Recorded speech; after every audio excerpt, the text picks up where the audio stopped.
तपाईँको नाम के हो दाइ? उमेश। उमेश। कहाँ चढ्नु, कहाँ जानु भनेर चढेको अरे?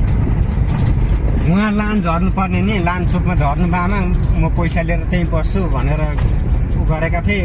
कसले गरेका थिए? भान्जाले। अनि फोनसोन पनि गरेनन्। नम्बर कति हो कति हातलाई निकाल्न पनि आउँदैन।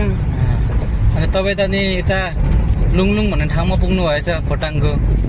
यता पुऱ्याइदिएछ नि त्यहाँ पैसा तपाईँको भान्जालाई म कल गर्दैछु। गर्नु न, त्यहाँ चोकमा आएर बस्नु। तपाईँको मामालाई यहाँ ल्याइदिनु आँटिसक्यो। भान्जाले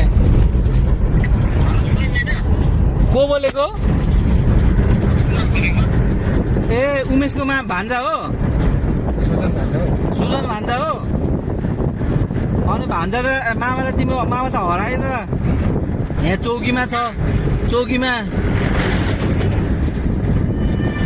मामा त उहाँ लान हिँडेको अरे, उहाँ लुङलुङ भन्ने ठाउँमा पुगेको थियो। के गर्नु मामालाई, भाडा पनि छैन भन्दैछ।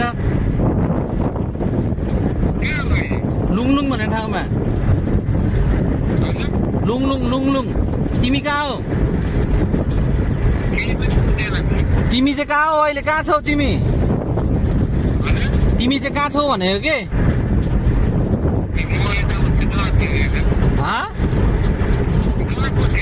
अनि यो उमेश बिका तिम्रो मामा हो? उमेश बिका तिम्रो मामा हो?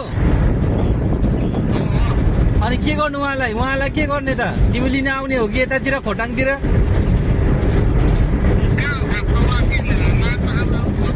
लान आउनु पर्ने मान्छे भक्कु रक्सी खाएर गाडीमा सुतेको लास्टमा खोटाङ पुऱ्याइदियो।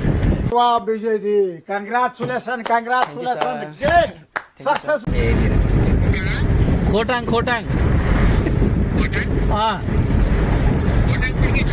त्यही त सुतेको गाडीमा निदाएको गाडीले उहाँ खोटाङ पुऱ्याइदिएछ।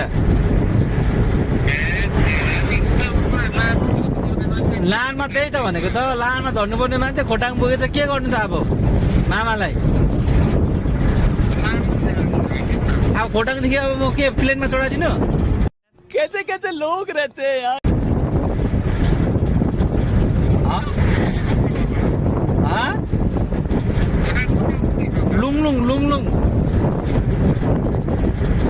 लुङलुङ भन्ने ठाउँमा। कैसा लगा मेरा मजाक?